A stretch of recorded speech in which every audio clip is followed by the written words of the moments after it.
그것은 그들에게는 무감각한 하나님이 아니라 이 열정적인 하나님. 그래서 해방신학의 공헌은 서구신학이 하나님을 자꾸만 무감각하고 불변의 철학적인 존재로 만들어가고 있던 이 서구신학에 반해서 그 철학적인 모습의 하나님에서 벗어나서 사회학적으로 열정적으로 활동하는, 오히려 그리고 그래서 자기가 죽어가는 그 열정적인 하나님을 보여줬다는 데에 큰 의의가 있다라고 봅니다.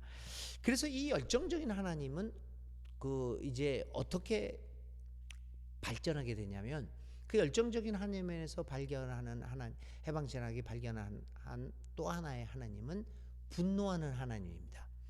이 분노한다, 거룩한 분노, 뭐 그런 또 어떤 표현으로는 윤리적 분노라고 하는 말도 씁니다. 해방신학에서는요, 그 신학적 용어로 윤리적 분노다. 그러니까 분노하시는 하나님. 서구신학하고 다른 것이 뭐냐면, 서구신학은 이 하나님의 화를 죄에 대한 화로 이야기하죠. 그것도 특별히 개인적인 죄에 대해서 화를 내시는 그 하나님을 얘기하는데, 이 사회학적으로 신학을 접근했던 해방신학에서는 하나님이 분노하는 것은 나의 개인적인 내가 좀 거짓말을 했다 이러한 개인적 도덕성에 대한 분노가 아니라 그걸 넘어서서 사회적 상황에 대한 분노입니다. 그래서 그거를 윤리적 분노라고도 말하는 것이죠. 가난한 사람들과 열정적으로 동행하는 하나님의 열정은 삶의 현장에서 이 또 다른 감정으로 표현은 되는데, 그것이 하나님이 화를 낸다. 근데 하나님이 화를 낸다라고 하는 말로 표현하는데요. 스페인어로 제가 이제 해방신학이 스페인어를 많이 쓰니까요. 이렇게 표현합니다. Dios indignado. 이게 무슨 소리냐면, in이라는 거는 반대잖아요. 디그노라고 하는 말은 존엄성이라는 얘기, 다 아시잖아요. dignity. 그 dignity가 거부되었다. 그러니까 모욕당하신 하나님이라는 뜻입니다. 모욕을 당했다. 무엇 때문에 모욕을 당했는가? 가난한 사람들이 불의에 의해서 시달리고 죽어가고 고통당하는 그 현실을 보면서 하나님 자체가 모욕감을 느낍니다. 그래서 그거를 이제 분노하시는, 하나님의 분노는 개인적인 그러한 그 잘못에 대한 분노가 아니야. 서구신학은 자꾸만 그런 것들로 몰아갔죠.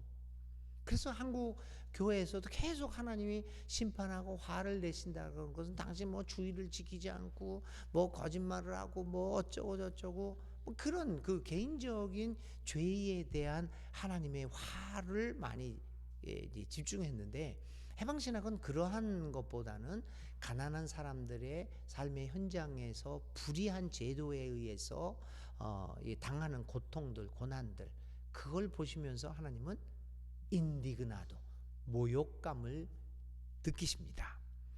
그래서 분개하고 분노를 터뜨리시고 모욕을 당하셨기 때문에 가만히 있지 못합니다. 그러니까 이러한 모욕감을, 가난한 사람들이 당하는 고통과 불의 때문에 모욕을 느끼시는 하나님을 만일 우리가 믿고 있다면요. 왜냐하면 우리의 삶의 스타일들은 내가 믿고 있는 신이 누구인가에 따라서 사실은 오늘 우리의 삶의 스타일들이 많이, 삶의 형태가 변화되잖아요. 불의한 제도 앞에서 불의한 사회를 보면서 모욕을 느끼는 하나님을 내가 믿고 있다고 하면, 오늘 우리 대한민국 사회에서 보여지는 불의한 사회 현실에서 내가 과연 모욕감을 느끼는가? 요즘 장애인들에 대해서 이야기를 많이 하잖아요. 장애인들이 에스컬레이터를 얼마 전에도 에스컬레이터를 이렇게 그걸 갖다 그 휠체어를 타고 가다 크게 해서 떨어져 죽었습니다. 두 가지 반응이 있죠. 그 사람 미쳤냐? 왜 에스컬레이터를 타고 그 휠체어를 타고 올라가냐? 그거 그러니 죽기에 마땅하지. 이렇게 얘기하는 사람들도 뭐 있는가 봅니다만은 그 상황을 보면서 이게 말도 안 되는 상황 아니에요. 그리고 여러분들이 지하철을 얼마나 타시는지는 모르겠는데 저는 매일매일 이 서대문으로 지하철로 출퇴근을 해요. 오늘은 늦게 퇴근을 하기 때문에 지하철이 좀 비고 있지만요. 5시 넘어서 퇴근하면 정말 난립니다.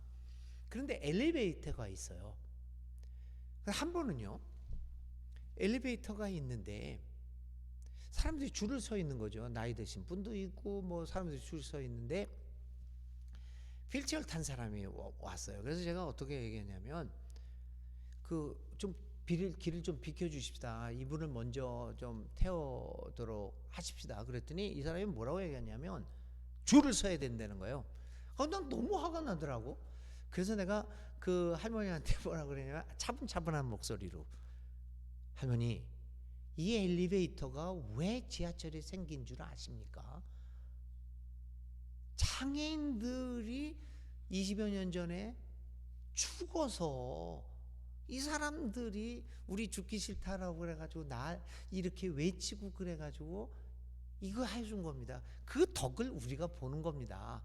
그러니 이분을 먼저 처음에 이분들을 위해서 만들어내고 그 덕분에 우리들이 좀 다리 아픈 사람들이 이렇게 이득을 보고 있는 거니까 이해를 못해요. 진짜 모욕감을 느끼더라고요. 결국은 그래서 뭐 좀 큰 소리를 내고 싸워서 하여튼 이제 휠체어를 탈 장애인을 먼저 태웠는데 그 장애인도 되게 나보고 선생님 싸우지 마세요 막 그러는데 이왕 싸움 시작했는데 싸움은 이겨야 되니까 끝까지 싸워가지고 이겼는데요. 저도 성깔이 보통이 아니거든요. 그렇다고 물러설 수는 없잖아요. 싸움은 이겨야 되니까. 그러니까 여러분 이런 상황에서 우리 믿는 사람들이 모욕감을 느끼고 있는가?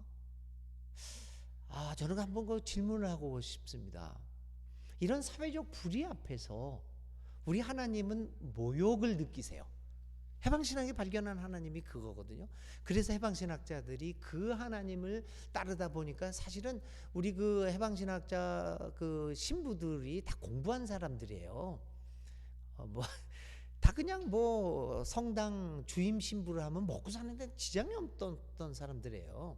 근데 그 사람들이 모욕감을 느끼니까 그 자리를 박차고 거기를 내려가서 죽기까지 이제 싸웠던 거죠. 그래서 해방신학을 발견한 하나님은 모욕을 느끼시는 하나님.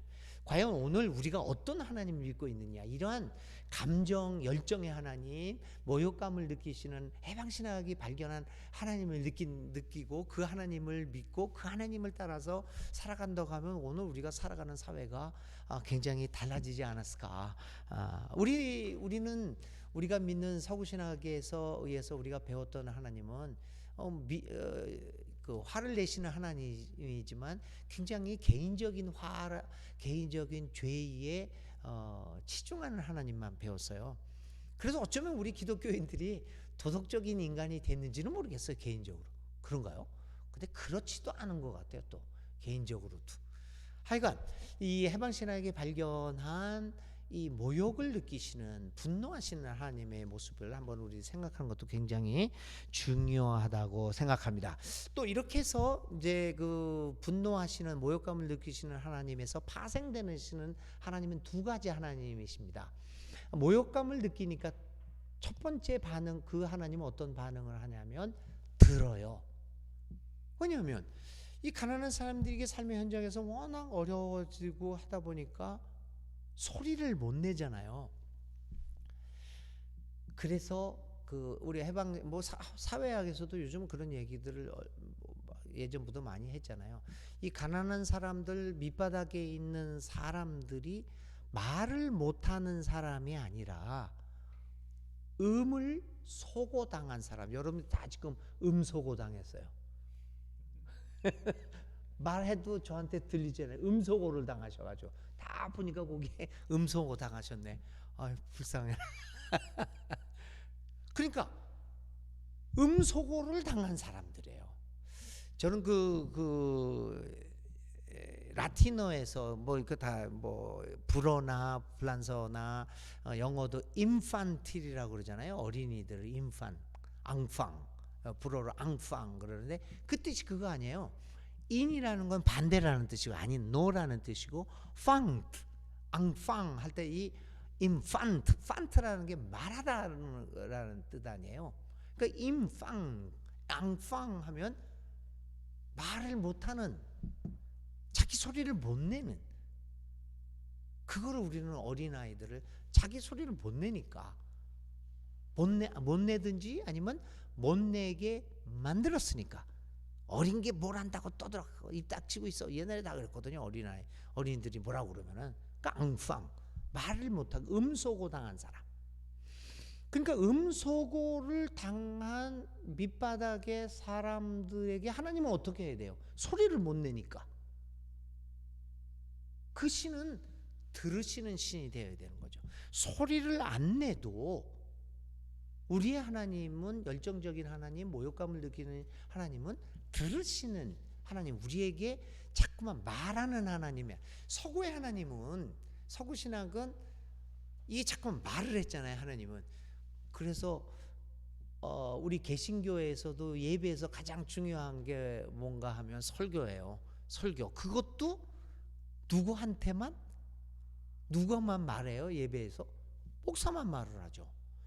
예배 시간이 1시간이라고 하면 목사가 설교하는 게 30분에서 35분이에요. 그래서 어떤 사람들은 우리 세길교에서는 많이 안 그러겠지만 제가 근무했던 기본교회에서는 어떻게 하는 줄 아세요? 예배 시간에 이제 11시에 예배예요. 교인들이 막 와요. 그런데 아직 설교가 시작 안 했어요.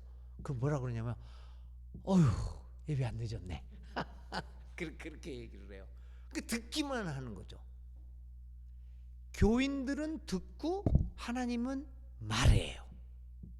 그러니까 말하시는 하나님만 우리가 배웠어요. 서구에서는 늘 하나님이 우리에게 말을 합니다.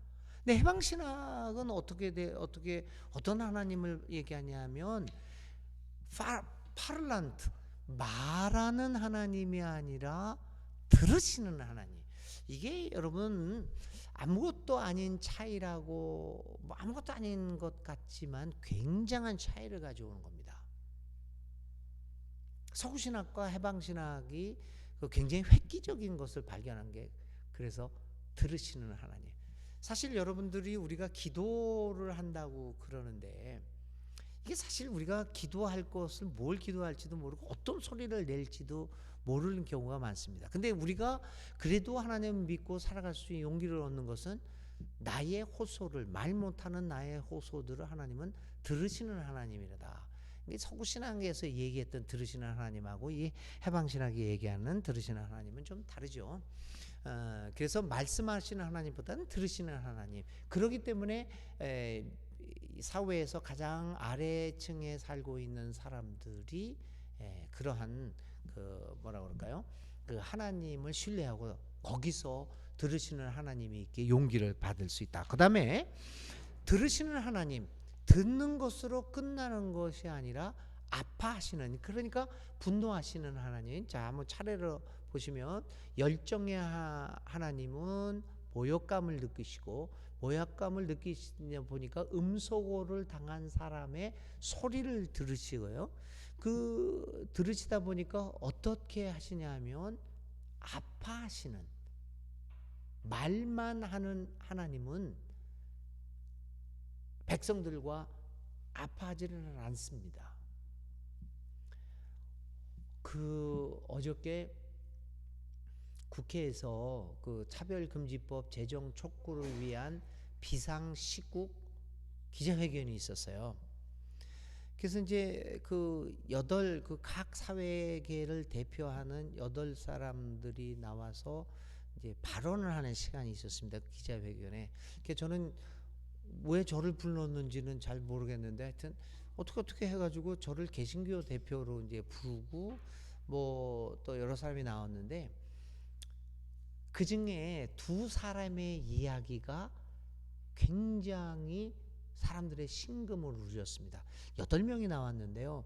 그 뭐 민노총 현재 위원장도 나왔고, 그 다음에 전 인권위원장 했던 인권위원회 최영애 전 인권위원장도 오셨고요. 뭐 이렇게 오셨는데요. 그 다음에 광노현 전 교육감도 오셨고, 뭐 그래서 이런 각계를 대표하는 사람들이 이야기를 했는데 두 사람의 마음이 굉장히 그 아팠어요.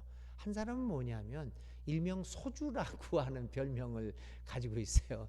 라고 하는 당사자예요. 성소수자 당사자. 그리고 이 사람도 이제 마찬가지인데 그 유명한 하리수. 이 두 사람의 얘기가 뭐냐면 이 하리수도 얘기하는데 그 화면에서는 굉장히 그 활발하게 나오고 뭐 장난도 하고 그러는데 자기의 일상생활에서 말 못하고 지냈던 음이 소고되었던 자기의 사정을 그날 얘기를 하더라고요. 마찬가지로 이 소주라고 하는 성소수자 이제 개인데 이 친구도 자기가 말 못하고 살아갔던 음소거당에서 살아갔던 삶의 이야기를 우리가 들었어요. 거기 모였던 한 100여 명이 모였었는데 다 아파했습니다. 그 소리가 들리니까 아픔이 이렇게 전해 오더라고요.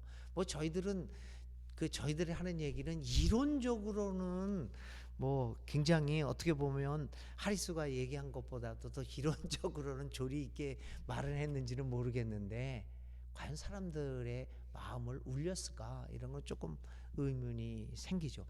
들으면 아파합니다. 그게 진짜 하나님이십니다.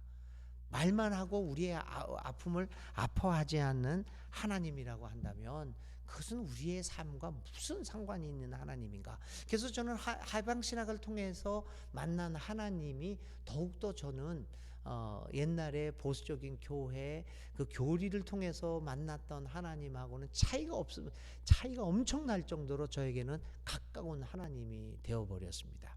아파하는 하나님. 자, 계속해서 한번 또 이야기를 해봅니다.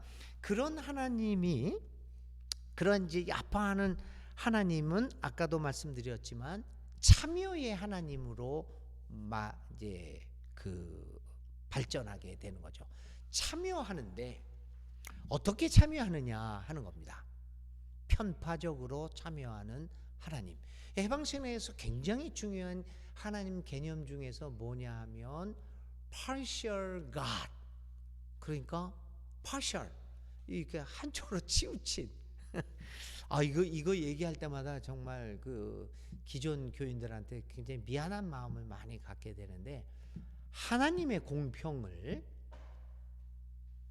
무감각한 철학적 공평으로 그러니까 추상적 철학적보다는 추상적이라는 개념이 낫겠군요. 이 추상적 그리고 무감각한 공평으로 이해해서는 곤란하다라고 하는 이야기입니다. 우리는 이것도 아니고 저것도 끼어들지 않는 것이 두 사람이 싸우는데 우리는 끼어들지 않는 것이 공평한 것이다. 끼어들어서 내가 한쪽 편을 들면 불공평한 것이다 라는 생각을 많이 하게 되죠. 그러니까 끼어들지 않고 그대로 가만히 두 사람이 어떤 일들을 해결하도록 하는 것이 공평하다, 공정하다. 그러니까 오늘 우리 사회가 이 공정사회가 되어야 된다라는 이야기를 하는데 이 공정이라는 것이 어떤 공정이냐라고 하는 것들이 가장 큰 문제가 되겠죠. 그래서 하나님의 공평은 기울어진 공평이다. 편파적 공평이다. 어렵고 힘들고 약하고 불의에 의해서 탄압을 받고 불의에 의해서 억압을 받는 사람 편에 서 있는 불공평한 공평이다. 마태복음 25장에 보면 25장에는 세 가지 비유가 나옵니다. 열처녀 비유, 달란트 비유, 그리고 양과 염소의 비유입니다. 양과 염소의 비유에 보면 뭐라고 얘기하시냐면 너는 참 착하다. 언제나 그 나를 잘 대접해줬다. 나를 잘 이렇게 믿고 잘 따라와 줬다. 그러니까 너는 참 착하고 그러니 나와 함께 같이 살게 되겠다라고 이야기를 해요. 이쪽은 또 반대로 아니고요. 근데 이 착한 사람의 그 평가에 든 사람들의 특징은 뭐냐면 세 가지였어요. 배고픈 사람에게 양식을 줬고, 그리고 헐벗은 사람에게 옷을 줬고, 감옥에 있는 사람들을 찾아간 거죠. 근데 이 사실은 이제 감옥에 있는 사람 찾아가는 것도 여러분 다 아시겠지만 당시 팔레스타인에서 90% 이상이 감옥에 있는 사람은 파렴치한 죄를 저지른 것이 아니라 다 이렇게 소장농, 농노로 살아가잖아요. 그러니까 빚을 진 사람들이에요. 예수님의 비유에도 빚 때문에 갇혀 있는 사람들 비유가 나오지 않습니까? 사실은 빚을 져서 그 부자들에 의해서, 지주들에 의해서 수탈당하고 빚을 지고 자기의 몸을 팔고 그럴 수밖에 없는 사람들이 갇혀 있었던 것이죠. 근데 그렇게 기울어져 있는 사람들, 그러니까 결국 굶주렸고 옷 벗었고 감옥에 있는 사람들은 다 힘이 없는 약한 사람들이에요. 그러니까 예수님이 그 마지막 비유에서 얘기한 거는 그 사람들 편에 서 있는, 그 사람들을 편을 드는 사람들이 나의 제자들이다, 나의 사람들이라 라고 얘기한 것을 우리가 볼 수 있어요. 하나님의 공평은 바로 그러한 그 편파적인 공평이다. 이런 것들을 우리들이 생각해 볼 필요가 있습니다. 그러니까 그런 의미에서 오늘 우리들이 얘기하고 있는 공정이 무엇인가 라고 하는 것들을 이 하나님의 편파성 속에서 발견하게 됩니다. 이 편파성을 통해서 공평과 공정을 이어가는 하나님을 우리가 믿고 있다고 하면 우리의 삶 속에서 어떻게 그런 것들이 표현되어질까? 다시 장애인 이야기를 하면, 제가 그 설교에서 그 말씀 나누기에서도 말씀을 드렸지만, 장애인하고 우리가 같이 살아갈 때 무엇이 공평하겠는가? 똑같은 속도로 가면 공평한 것이 아닙니다. 비장애인들이 장애인들의 속도에 맞춰서 내가 한 걸음 물러서 주는 것이 공평한 사회, 공평한 삶이죠. 그게 편파적 공평한 하나님을 우리의 삶 속에서 실현하는 방법들입니다. 건물을 지을 때도 뭐가 공평하게 짓는 거냐? 우리처럼 잘 걸어 다니면서 그런 사람들이 드나들 수 있게 만드는 것이 아니라 이 장애인들이 우리보다 못한, 활동이 제대로 안 되는, 그래서 우리보다 뒤떨어지는 속도를 가지고 있는, 또 뒤떨어지는 행동 범위를 갖고 있는 사람들을 먼저 배려해서 그 사람들을 중심으로 해서 만들어내는 모든 건물도 그렇고 모든 일들도 만들어내는 것이, 그게 진정한 공평이 아닌가. 그래서 적어도 이러한 편파적인 공평의 하나님을 믿고 있는 그리스도인들만이라도 모든 삶의 영역에서 이렇게 편파적 공평을 어떻게 실천할 수 있는가라고 하는 것들을 한번 생각해 보면서 우리 삶을 정리해 보면 얼마나 좋을까, 이런 생각을 합니다. 근데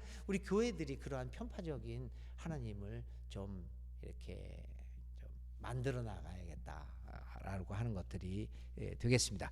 이렇게 이제 해방 신학에서 말하는 하나님은 서구 신학이 말하는 철학적인 전지하고, 사실 우리가 그 조직 신학 책을 들여다보면요, 하나님론에 나타나면 어떻게 철학적으로 신학을 풀어냈는가라고 하는 것들을 금방 발견하게 됩니다. 하나님 직명론부터 시작해가지고, 근데 해방신학은 사회학으로 하게 신학을 하다가 보니까 이 현장에서, 삶의 현장에서 경험한 하나님이 누구인가, 이런 경험 속에서 성경을 들여다보니까 진짜 그렇더라고요. 그 들으시는 하나님 같은 경우에도 출애굽기 2장 23절 이하에 보면 이 이스라엘 백성들이 그 신음소리를 냈다고 그래요. 하도 그 노예 생활이 힘들어 가지고. 근데 우리가 알다시피 노예 생활을 그렇게 했는데 그 사람들이 우리처럼 데모를 했겠습니까? 시위를 했겠습니까? 그거 아니죠. 그냥 그 삶 속에서 끙끙댔겠죠.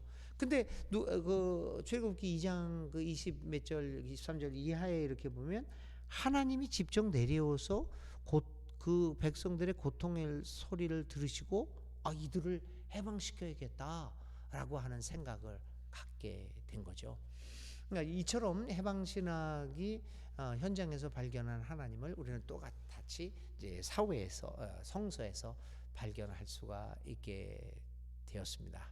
오늘 여기까지 말씀을 드리겠습니다. 그래서 해방신학이 발견한 이 하나님의 모습들이 우리가 서구신학에서 발견한 하나님과 상당한 모습의 차이가 있을 수 있다. 차이가 있고, 또 그래서 이런 하나님을 믿는 우리들의 삶의 모습이 상당히 달라질 수 있다.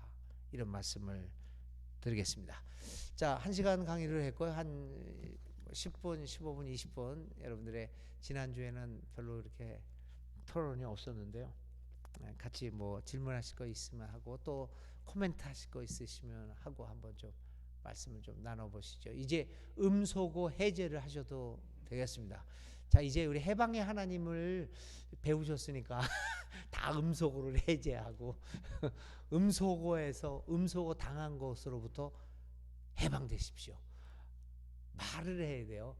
사실은 이게 이제 한국 교회에서 이제 우리 세길교회에서는 음소거 당하셨던 데서 다 해방되셨는데, 제가 이제 기존 교회를 쭉 해왔잖아요. 기존 교인들은 다 음소거를 당하셨습니다. 절대 소리를 내면 안 됩니다. 근데 그 음소거 당한 것조차 잘 모르고 있죠. 근데 목회하기는 쉬워요. 그래서 좋은 게 아닙니다. 네, 감사합니다.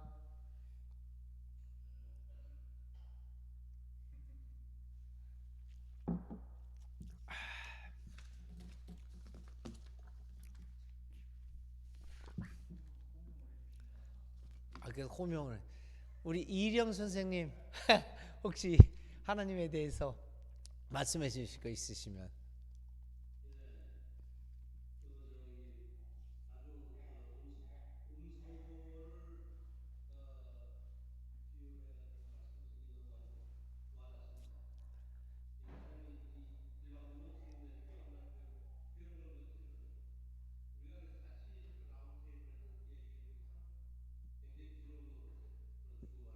네.